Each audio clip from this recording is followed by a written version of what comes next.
All right, we're back. Moneyline Monaco podcast. Alex Monaco joining you. Happy week 2. We are in the Cranston lab cooking. Got to get right to it. Up against the clock like a hard out. TV term. Look, 3-2 week 1 hit both prime times. Cowboys, Chargers with the points. Laid the 3 Thursday night week 2. So prime time outside of our bad beat Bears over Vikings for social media picks on Moneyline Monaco. Make sure to follow me. Instagram in particular. I'm at Alex Monaco on Twitter.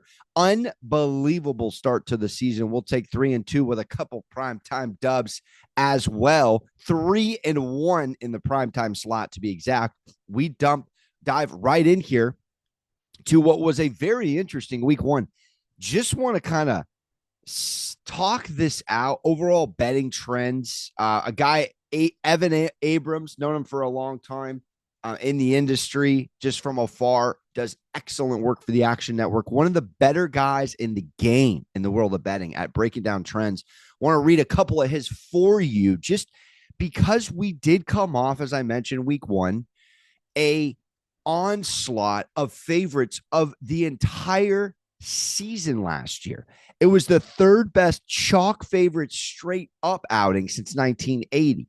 Well, the public walked into side jobs. Everybody working a side job this week because the public was 3-13 against the spread with teams that closed as favorites, despite favorites going 13-3 straight up. There is so much chalk on the board. We are going to try and avoid the super chalky spots and unders end the week at 12-4. That's tied for the lowest mark of any season since the year 2000. So a couple of notes on sides and totals as we get into it. And the first pick and the pit stop I am going to make in Pittsburgh, baby, is the Aaron Rodgers redemption swan song story.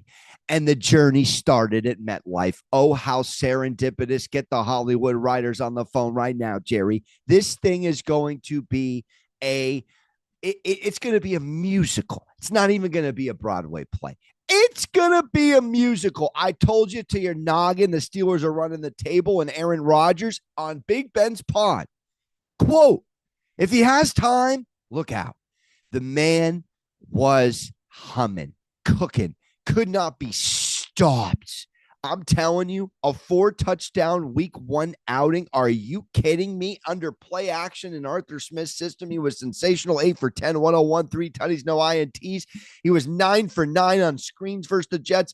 I mean, this dude was surgical. And since 2022, when Pittsburgh averages fewer than 5 yards per attempt, they're 1-10. So even though it wasn't spread in the field, making all the throws, there was a lot to take away from the Pittsburgh Steelers that was positive, particularly on the defensive side. They got torched. All right. They allowed 32 points to Justin Fields' Jets. And under Mike Tomlin, the week after they allowed 30 plus points, they're 28-11-1 against the spread. 72% as we sit on a Seahawks Sunday at Seattle, on their way with their Starbucks to Heinz Field hold the ketchup. I'm telling you right now, I watched this Seahawks team. Niners was one of our sides. We were lucky to have. We were lucky to cash. Seahawks team is not going to be lining up the score offensively in any week. I don't think the Seahawks team is going to be emblematic of what we saw in the KOC Sam Darnold of things. Now, Sam Darnold has proved he's a competent quarterback. But when you go from KOC, Kevin O'Connell, this guy made anyone in purple work. And he looks like he's found his new quarterback. Unbelievable outing, JJ McCarthy, without getting sidetracked. When the game's on the line and Mike McDonald, he's a good coach. We don't know if he's a great coach. Who's a defensive lad, is looking at Sam Darnold. And we're in close games. And yes, Sam Darnold was leading him down the field. And Nick Bosa got an unbelievable, forced the right tackle into Darnold, caused the fumble, and here we are. It just seems like it's going to be one of those Seahawks seasons where these close games, these close spreads, are they going to come out on top? I look at this Pittsburgh Steelers team off a bad defensive week. I give you that trend at a 72% clip of Tomlin teams playing terrible D last week. And I pray for Seattle Seahawks backers. I pray, because if you look at Seattle, it's kind of fascinating. Since the start of the 2023 season, they're 5-13 at home covering, and they're 9-6-2 on the road covering. They're better on the road than the place that's known and nicknamed the 12th man. Look, this is a 3-point spread for a Seattle team that's going to play desperate, but they're going to play up against a defense with Hayward and Highsmith and Watt and Slay and Ramsey, who had a hit stick Madden with it on Garrett Wilson last week. This team's going to play significantly better on defense. And I lean the Steelers here in a big way. And Aaron's home coming to his new home, and a place that's going to be ruckus, angry, pissed off for greatness, might I say. So I'm going to go Aaron Rodgers here again, and I'm going to implore you, without going into crazy numbers here, of why the Pittsburgh Steelers are supposed to be taken seriously. But when it's all said and done, it'll be a top 10 D. It'll be a top 10 company culture. And that's all you can really ask for. Moving on.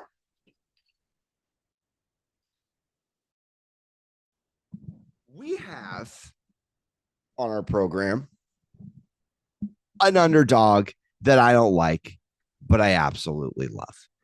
And this underdog, I nibbled at 7. I said it on ESPN radio, made my debut on Don Hahn Rosenberg. Big shout out to my guy, Alan Hahn. Give me the FaceTime Friday, 4:45. Might be a slot I'll be returning. Shout out Peter Rosenberg as well, who took Terrence Crawford last night. I was leaning draw, and said, obviously, you got to go with the value, but Terrence Crawford just put on a clinic. I mean, I might have dreamt of boxing. Absolute clinic. And then Canelo calls him better than Floyd. But as I gave out on Don Hahn Rosenberg on ESPN New York Friday, my favorite underdog, there's a real number here with 7-point underdogs in the early week, home underdogs, I should say, in home cozy spots to start the season. And if you're getting 7, home dogs at 7 or more are 18-1-2 covering in the first 9 games of the regular season. That goes back to 2022. You want to go back to 2020? 37-10 covering. Here's my thinking on the Bills. An all-time comeback on prime time took the whole 53-man roster to get these boys over the hump against the Baltimore Ravens. Over the last decade, another great Evan Abrams stat. Make sure to throw him a follow on Twitter, Action Network. Over the last decade, teams to lead a comeback down 14 plus in their previous game, they're only 55-70 straight up. They don't even win the following week. On top of that, they're 53-72-1 covering in the next game, and even worse at 23-39 when having to play on the road. Well, the Bills have that exact spot, are on the road, and have to turn around a short week against Miami on Thursday night. So 2 primetimes in the first 3 weeks, and sandwiched between that is a nice little humble trip to the Aaron Glenn built dog, sold separately New York Jets. Now, the New York Jets also gave up, on the other side of things, a 4-touchdown outing to a man in his 40s. Did not look good on defense. In fact, everything we thought Aaron Glenn was going to bring to the Jets was almost Costanza opposite. It was the offense under Tanner that looked excellent, that looked very catered to Justin Fields' style. In fact, in the first half, they didn't punt. They didn't turn it over. They didn't get sacked. They ran the ball 20 times. But this Fields scenario here, where we know Josh Allen is typically in these spots where he's a big favorite, a pretty good cover. This is a tough scheduling play early in the week or early in the season. And if we're just going off these new look Jets on one game, 7 points is just way too much. Not to mention back-to-back games at home, Not to mention, Josh Allen does not carve up the Jets like he carves up Miami and smokes other teams. Now, there's a key number out there when Justin Fields' teams fail to hit 20 points. They're just 6-15-1 against the spread. I also spoke on that. They haven't even won under Fields when he doesn't get to 20 points. So that's a key number here. They have to get 20 points in this football game. If they get 20 points, I believe they are going to cover. So kind of a human play here on the scheduling spot with a number coupled with the timing of the number.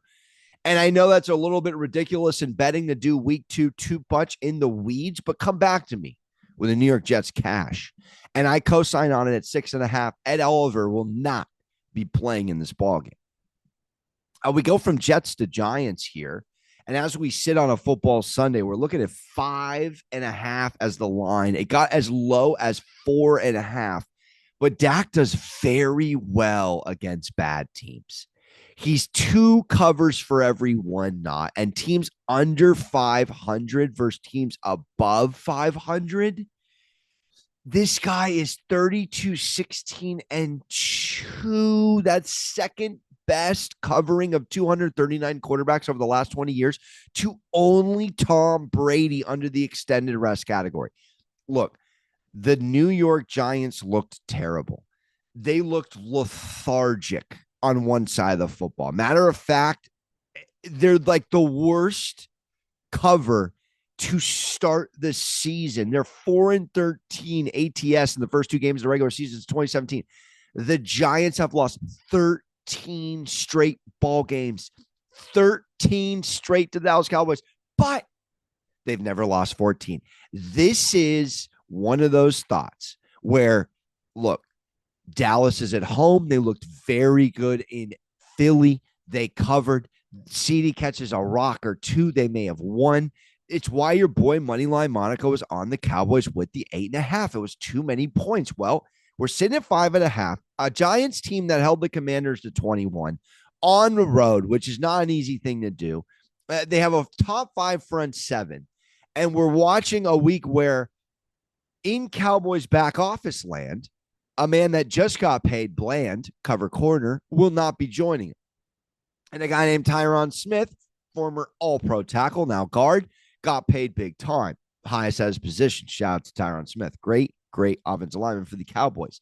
Now, how does that all bode against a New York Giants club led by Russell Wilson? Now, look, Russell Wilson was still 6-1 to start the season last year.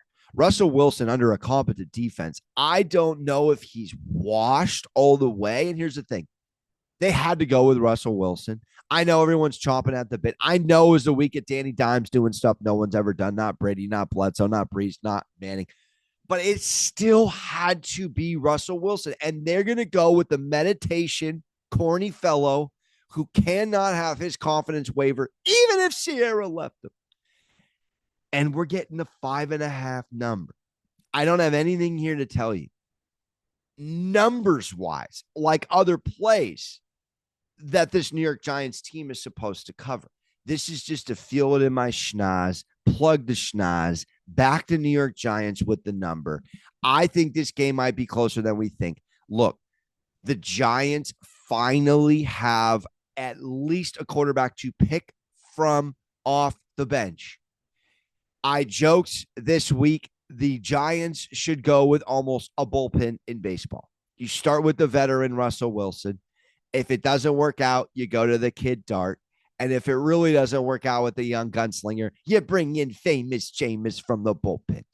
But in all seriousness, we're taking a team that if you look at the tickets, nobody is on. The Dallas Cowboys are backed by over 70%. And I just told you that the betting public on closing favorites went 3-13 against the spread week 1. I'm not saying it checks out for us, but we have to do it. And speaking of have to do it, we are on a public side for this one, but we're going to swallow the 6.5 and take the Lions at home against the Chicago Bears. Really, really did rack my brain around this. This is probably confidence play, my least favorite thought on the board. But there is an incredible trend that goes all the way back to 2022 under the Goff and Danny Campbell era. When they're off of a loss as a duo, they've won and covered 10 straight in a row, dating back to November of 2022. 10 in a row.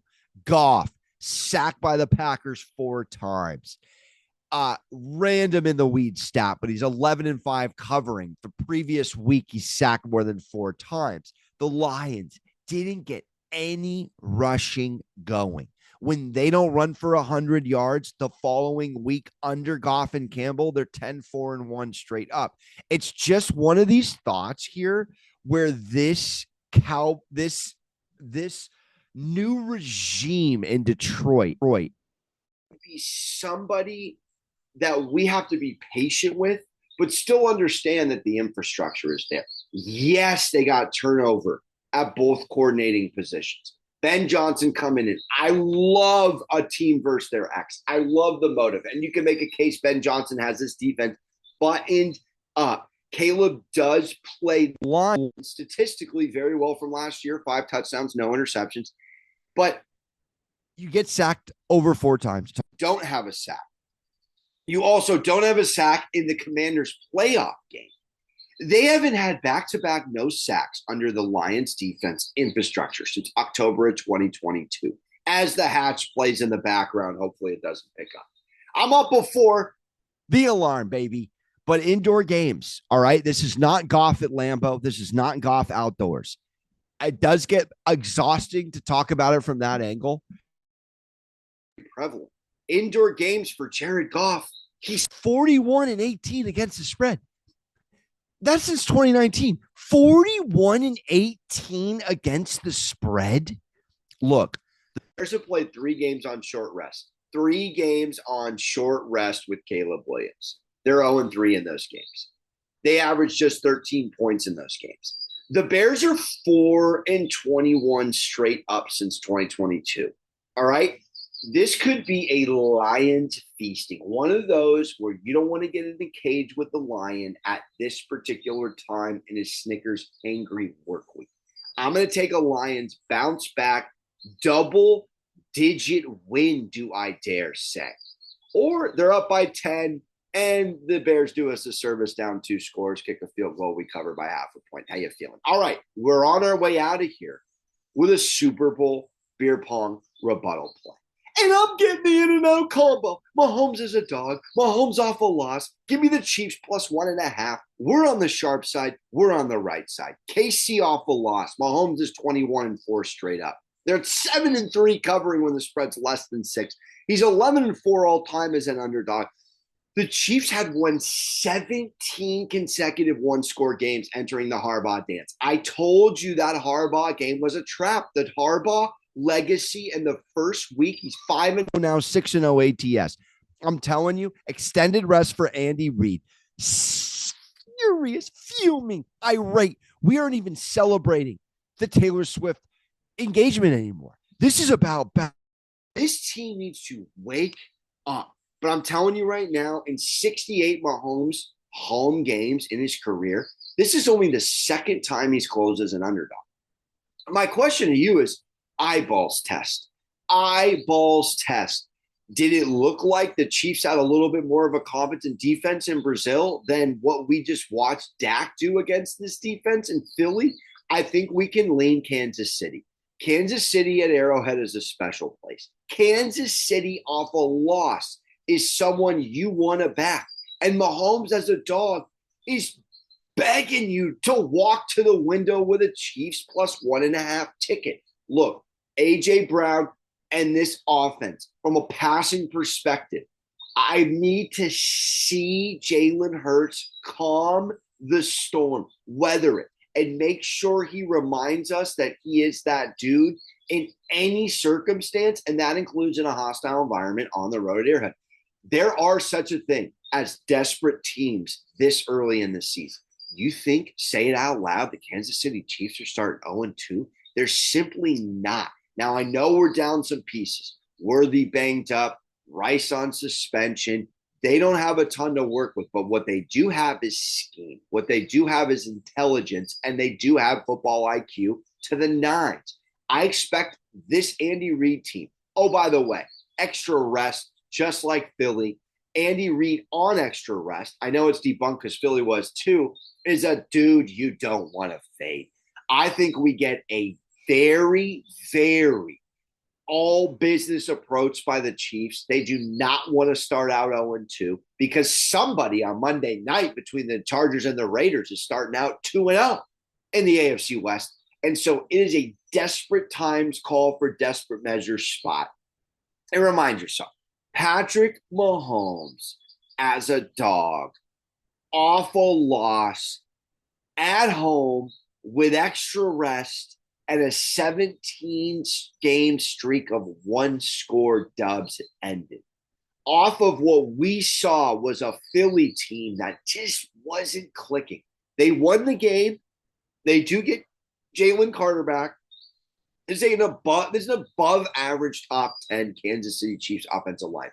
Don't act like they're not going to be able to protect and debunk one of what Philly does excellent. Remember, a lot of these Chiefs-Eagles games, really now, if we're calling it that, under the Hurts-Mahomes era, is a lot of offense and not a lot of defense. So if it becomes an offensive dance, obviously Patrick Mahomes in a desperation spot is someone you would want to put your money on. And I'm doing it. And we're on the sharp side. There are so many people loving Philly right now. Oh, I love it. Give me the Chiefs plus 1.5. We'll take the Lions minus 6.5. We'll take the New York Football Giants plus 5.5 on the road at Dallas. I got Jets plus 7. I still co-sign on plus 6.5. And we bada bing, bada boom, end it with the Steelers minus 3. All business, all ball, money line Monaco. Don't forget to subscribe, rate, review. And most importantly, don't forget to hug your mothers. We'll see you after another winning week. Ta-ta real smooth.